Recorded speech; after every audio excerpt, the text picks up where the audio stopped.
Shalom Ibu Bapa dan Saudara-saudari yang terkasih di dalam Yesus Kristus. Jumpa lagi dalam Refleksi Prapaskah pada hari ini. Refleksi Prapaskah pada hari ini mengambil renungan yang bersumber dari Injil Yohanes bab 5 ayat 31 sampai dengan ayat 47. Inilah Injil Yesus Kristus menurut Santo Yohanes. Dimuliakanlah Tuhan. Kalau aku bersaksi tentang diriku sendiri, maka kesaksianku itu tidak benar. Ada yang lain yang bersaksi tentang aku, dan aku tahu bahwa kesaksian yang diberikannya tentang aku adalah benar. Kamu telah mengirim utusan kepada Yohanes, dan ia telah bersaksi tentang kebenaran. Tetapi aku tidak memerlukan kesaksian dari manusia, namun aku mengatakan hal ini supaya kamu diselamatkan. Ia adalah pelita yang menyala dan yang bercahaya, dan kamu hanya mau menikmati seketika saja cahayanya itu.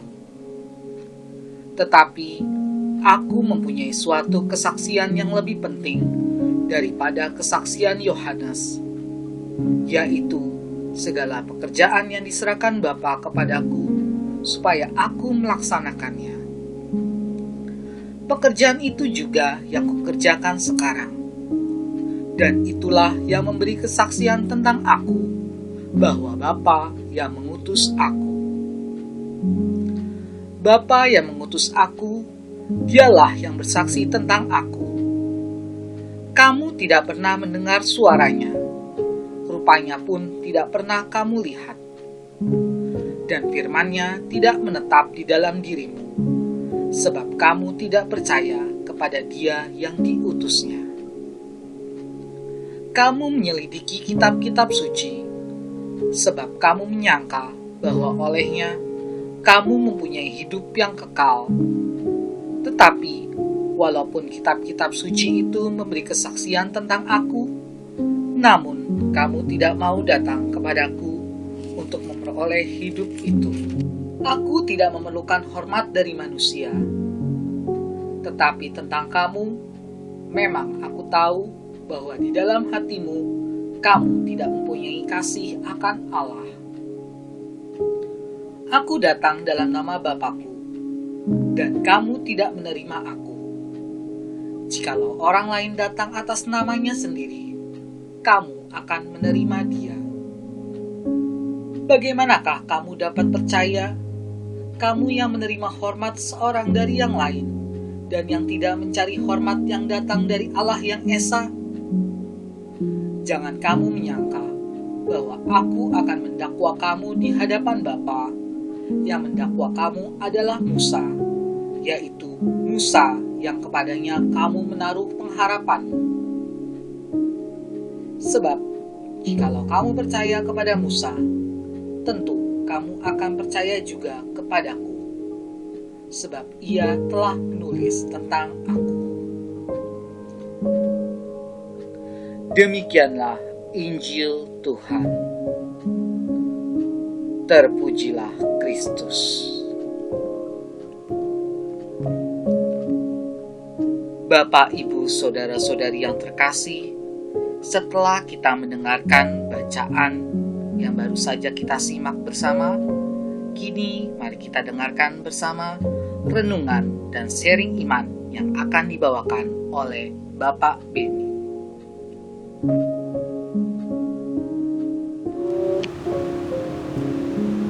Pada zaman Yesus, ahli-ahli Taurat dan orang-orang Farisi sangat keras menolak Yesus.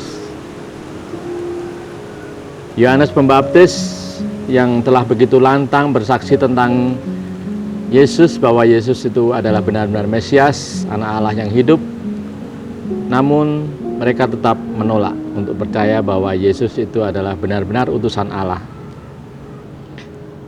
Pada ayat 36, Yesus berkata bahwa segala pekerjaan yang diserahkan Bapa kepadaku supaya aku melaksanakannya, pekerjaan itulah yang memberi kesaksian tentang aku, bahwa Bapa yang mengutus aku. Di sini sangat menarik untuk direnungkan bahwa pekerjaan Yesus itulah yang menjadi saksi. Yesus tidak membutuhkan kesaksian manusia, melainkan Yesus menyatakan jati dirinya sebagai utusan Bapa melalui karya-karyanya.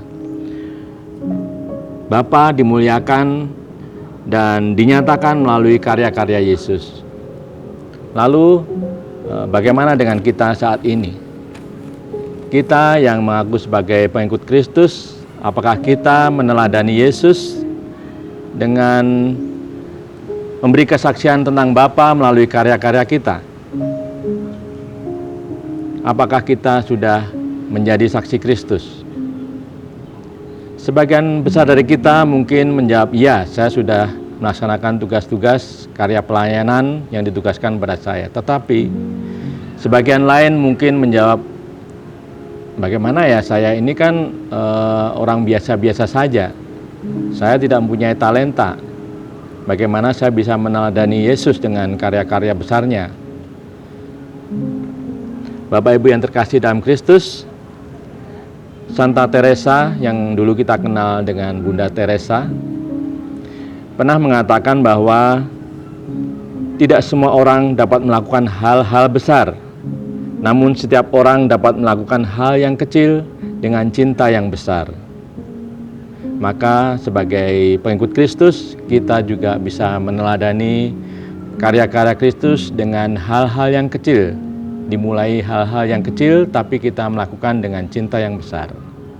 Misalnya kita bisa mencintai lingkungan hidup, mencintai kebersihan, tidak membuang sampah sembarangan.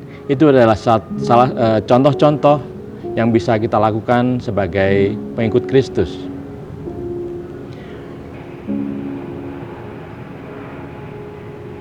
Kita bisa memulai dengan cinta kebersihan, cinta lingkungan hidup, kemudian juga cinta pasangan, setia kepada pasangan kita.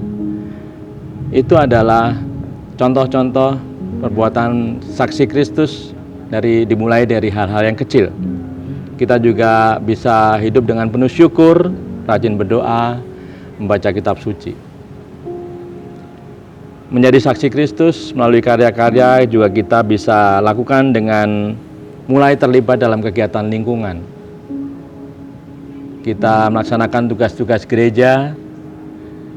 Dari situ kita bisa berbagi pengalaman, saling menyapa, saling menguatkan, dan juga saling membantu satu sama lain. Juga yang tidak kalah penting adalah menjalankan tugas-tugas perutusan yang dipercayakan kepada kita dengan penuh cinta dan juga sukacita dan tanggung jawab. Saya jadi teringat ketika sekitar tahun 2012 yang lalu ada pemilihan ketua lingkungan di tempat saya. Pada waktu itu saya sangat berharap semoga bukan saya yang terpilih. Karena dalam bayangan saya waktu itu, menjadi ketua lingkungan itu adalah sesuatu yang merepotkan bagi saya. Saya ingin menghindar dari keribetan dan tanggung jawab saya kepada umat. Kemudian urusan ini itu dan sebagainya, saya harus hadir di rapat-rapat, rekoleksi dan sebagainya. Karena pada waktu itu, waktu untuk keluarga saya sangat sedikit. Dan saya merasa ketika waktu yang sedikit itu ditambah tanggung jawab sebagai ketua lingkungan, maka saya akan semakin sedikit lagi menikmati waktu untuk keluarga saya. Namun akhirnya saya juga yang terpilih. Awalnya saya menjalani tugas perutusan sebagai ketua lingkungan itu dengan seadanya saja, karena ya dari awal memang saya tidak berkeinginan untuk itu.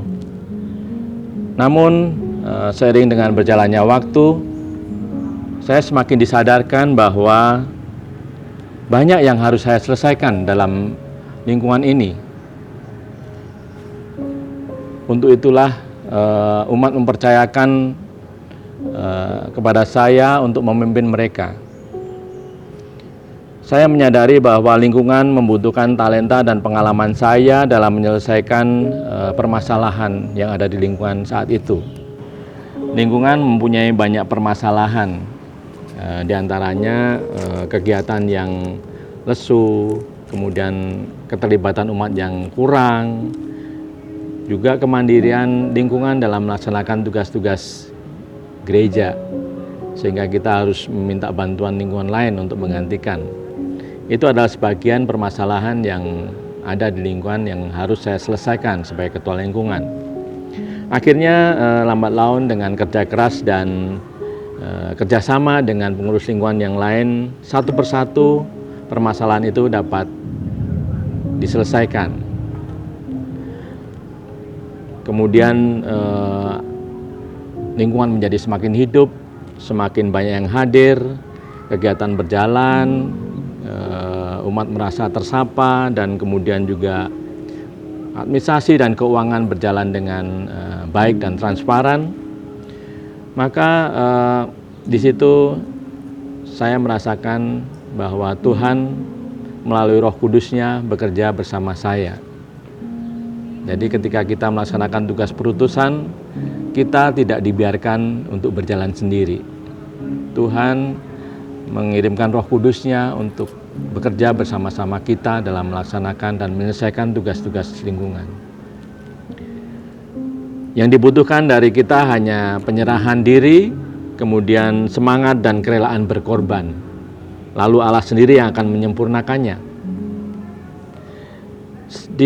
Selain itu, saya juga merasakan bahwa Tuhan itu sebenarnya sedang membentuk saya. Dengan menjadi ketua lingkungan itu, saya menjadi lebih sabar, tidak egois, kemudian juga mau menerima pendapat orang lain, dan lain-lain. Banyak hal yang saya rasakan bahwa saya sendiri, selain merubah orang lain, juga merubah diri saya sendiri. Itu adalah uniknya karya perutusan di dalam gereja. Selain itu juga pertemuan-pertemuan dan juga rekoleksi yang harus saya ikuti sebagai ketua lingkungan membuat saya menjadi bertemu dengan orang-orang yang hebat di lingkungan gereja dengan skala yang lebih luas. Mereka dengan karya-karya pelayanannya yang luar biasa, selain memberi inspirasi bagi saya, juga membuat saya semakin rendah hati bahwa sebenarnya yang saya lakukan ini belum ada apa-apanya dibandingkan mereka. Bapak-Ibu yang terkasih, melalui rahmat pembaptisan, kita dijadikan oleh Tuhan sebagai orang-orang terpilih. Kemudian melalui sakramen Krisma, kita dikuatkan. Melalui sakramen Ekaristi, kita selalu diingatkan bahwa kita ini adalah orang-orang utusan. Mari kita menyatakan kesaksian pada Allah Tritunggal melalui sikap dan perilaku kita dan juga karya-karya kita. Jika kita belum mampu melakukan hal-hal yang besar dan luar biasa, mari kita mulai dengan hal-hal yang kecil, yang nampaknya sepele, namun itu berguna bagi kita. Melalui tugas perutusan juga kita dibentuk menjadi orang-orang yang lebih baik lagi, menjadi pribadi-pribadi yang baik, dan untuk itu kita diselamatkan. Mari menjadi saksi Kristus karena kita semua diutus. Tuhan Yesus memberkati.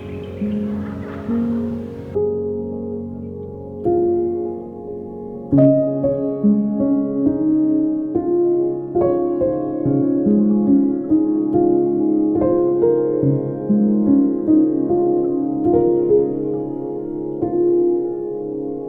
you.